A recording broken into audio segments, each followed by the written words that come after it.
Colombia's descent into authoritarianism. How Gustavo Petro is manufacturing crisis to seize power. The Venezuelan playbook comes to Colombia. Colombia stands at the precipice of democratic collapse as President Gustavo Petro systematically dismantles institutional safeguards and manufactures crisis to justify authoritarian measures. The recent wave of political violence, culminating in the August 24, 2025 terrorist attack in Cali that killed 6 and wounded 65, is not coincidental. It's the perfect storm Petro needs to consolidate power and eliminate democratic opposition. Revolutionary rhetoric, liberty or death. Petro has abandoned all pretense of democratic governance, openly embracing revolutionary language that historically precedes violent seizures of power. On Labor Day 2025, he waved Bolivar's war to the death flag before thousands of supporters declaring, "This flag means liberty or death. The people have decided their time has come." This isn't campaign rhetoric. Petro has repeatedly used the liberty or death slogan to support Venezuelan dictator Nicolás Maduro, defy the United States, confront Colombia's Congress, mobilize his base toward violent confrontation. When a sitting president adopts the language of revolution against his own democratic institutions, the alarm bells should be deafening worldwide. The manufactured crisis strategy. Political assassinations target opposition leaders. The assassination of Senator Miguel Uribe Turbay, a leading opposition figure and presidential pre-candidate, follows a pattern seen across Latin America's failed democracies. Uribe Turbay died on August 11, 2025, 2 months after being shot multiple times during a political rally in broad daylight. The message is clear: oppose Petro's regime, and you risk death. This systematic elimination of opposition leaders mirrors tactics used in Venezuela and Nicaragua to clear the path for authoritarian consolidation. Terrorist attacks provide perfect justification. The Cali bombing represents an escalation in violence not seen since Colombia's darkest days of narco-terrorism. The attack's sophistication using cylinder bombs against military installations requires significant resources and planning. Yet it serves Petro's interests perfectly by justifying emergency powers through conmoción interior, internal commotion, creating a climate of fear that suppresses political opposition, positioning Petro as the only alternative to chaos, providing pretext to militarize cities and restrict civil liberties. The perfect timing. These attacks aren't random. They've escalated precisely when Petro faces his worst approval ratings. The 2026 presidential election approaches. Opposition candidates begin organizing campaigns. International pressure mounts against his authoritarian drift. The perverse incentive system, paying criminals not to kill. Petro's Jóvenes en Paz, Youth in Peace, program epitomizes his administration's moral bankruptcy. The government pays 1 million pesos monthly to 100,000 young people to stay away from crime, essentially rewarding violence and creating perverse incentives that legitimize criminality. Critics accurately call this paying not to kill. It establishes the dangerous precedent that violence pays, literally incentivizing criminal behavior while creating armed civilian groups loyal to the government, the same tactic used by Chavez and Maduro in Venezuela. Judicial confrontation reaches breaking point. The Colombian State Council made an unprecedented decision ordering Petro to publicly apologize for calling his opponents murderers, a judicial rebuke without precedent in Colombian history. This represents a complete breakdown in institutional respect and democratic norms. The Perpetuation Project. Constitutional violations in plain sight. Despite being constitutionally barred from re-election, Petro has been explicit about his intentions. In 2026, we have to win again. The people chose, and the people will choose again.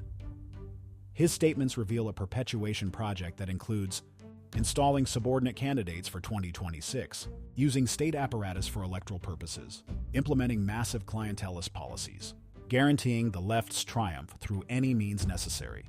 The Venezuelan model replicated.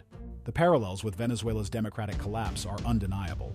Permanent revolutionary rhetoric, justifying force against enemies of the people, extreme polarization, Manichaean division between pueblo and oligarchy, manufactured crisis, deliberate security deterioration to justify emergency measures, institutional destruction, systematic dismantling of checks and balances, opposition elimination, physical and political persecution of democratic leaders.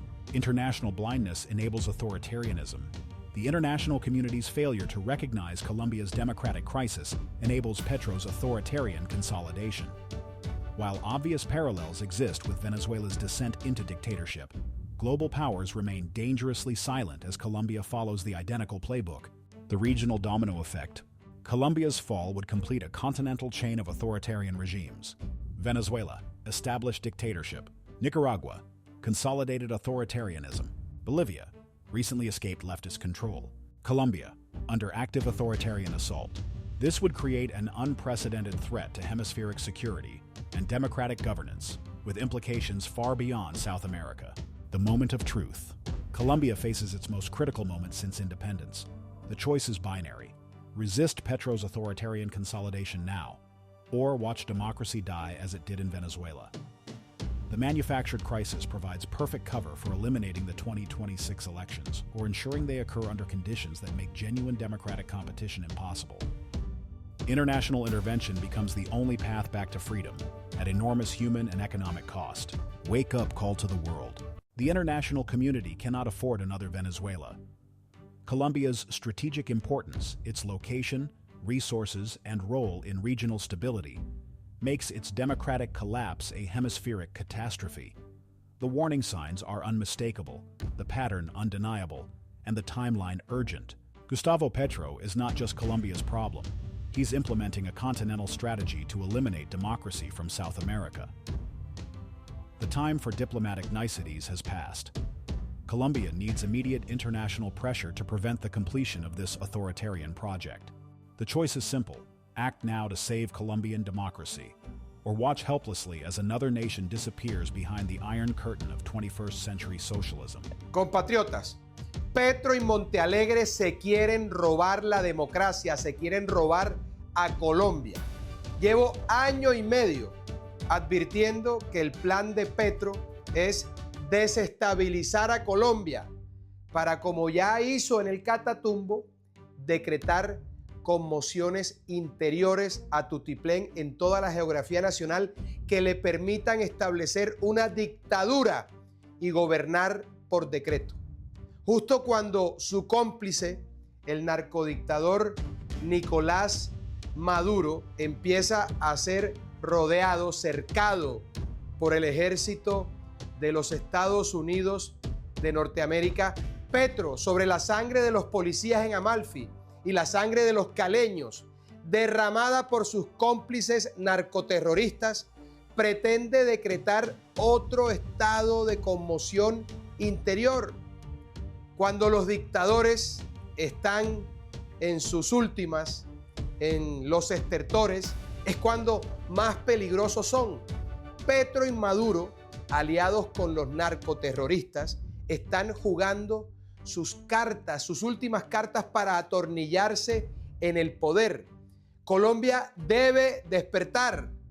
Que la sangre de más colombianos no sirva de excusa para que Petro se convierta en lo que siempre ha querido ser, un dictador. No a la conmoción interior.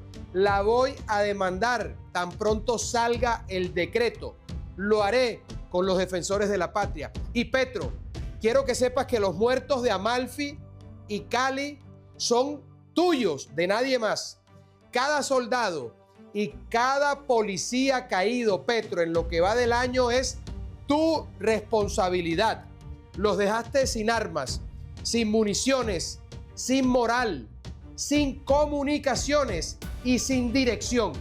Los convertiste en carne de cañón, en blanco fácil para los terroristas amigos tuyos, mientras despilfarras billones manteniendo a cientos de miles de vagos que solo sirven para inflar tus encuestas y tu ego. Las Fuerzas Armadas están hoy arruinadas, sin plata, sin equipos, sin uniformes, sin comida, en la miseria total. Entregaste la patria, Petro, a la guerrilla, porque negociaste con los terroristas y hoy eres su socio y lo sabes. Eso no es paz, es claudicación. Cada tumba, Petro, cavada, cada héroe enterrado es la prueba de tu fracaso.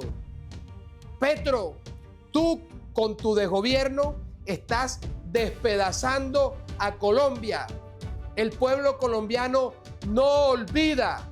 Llegará la hora en que quienes traicionaron a la patria como tú enfrenten la justicia de la historia y la justicia del pueblo.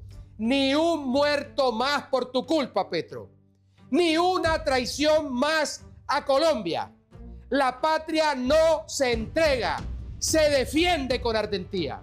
Hoy más que nunca debemos estar firmes por la patria, firme por Colombia. Que viva siempre Colombia, libre y en democracia.